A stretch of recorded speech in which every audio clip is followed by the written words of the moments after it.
Marhaba from the Hashemite Kingdom of Jordan. Experience a place half as old as time itself.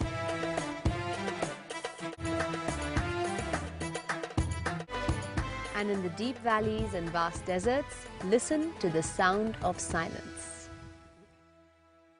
The Nabateans were Arab settlers who had built themselves a complex system of dams and channels and gateways. But the approach to their hidden city always was, and still remains, one very narrow passage.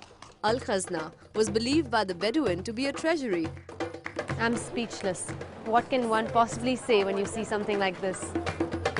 The story of the fabled wealth sitting inside is thought to be the reason Petra has been so carefully guarded from the outside world. Petra was discovered in the 19th century by the Western world, and it's no surprise that it's one of the 7 wonders of the world. And Indiana Jones and the Last Crusade. Props, a cowboy hat, and a noble steed, or in my case, a donkey. Now, who doesn't want the Indiana Jones moment in Petra, eh? Well, it's not perfect, but this is mine. Dun, dun, dun, dun, dun, dun, dun, dun, dun, dun, dun. I started by skimming the surface on jet skis. No one was ready for these, but even if I say so myself, I was born to do this. A group of laid-back Aqaba boys improvised poetry and music. The sound of the rabab and the beat of the dabuka drums is all that it takes to instantly transport me to a happy place.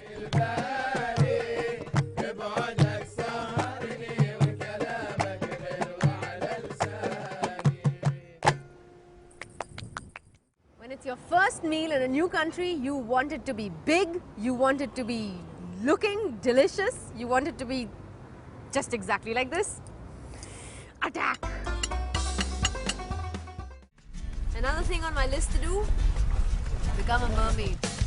For those of us who want to know a little more about life in these waters, a pair of snorkels and flippers is all that we need.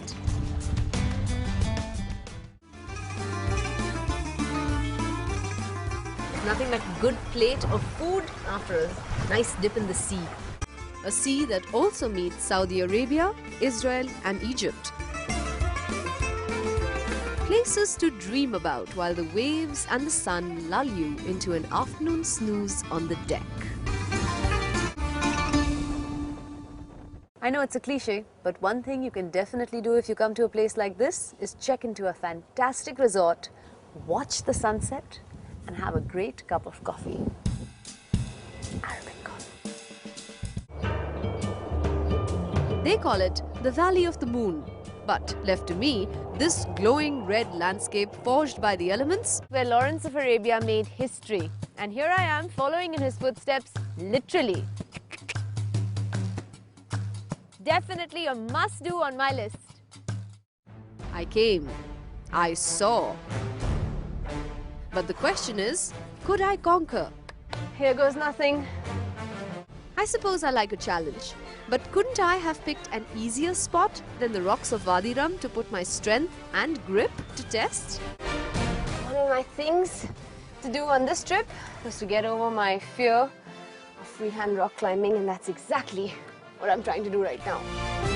Woohoo! When you get up here, all you really want to do is scream! Now, how do I get down?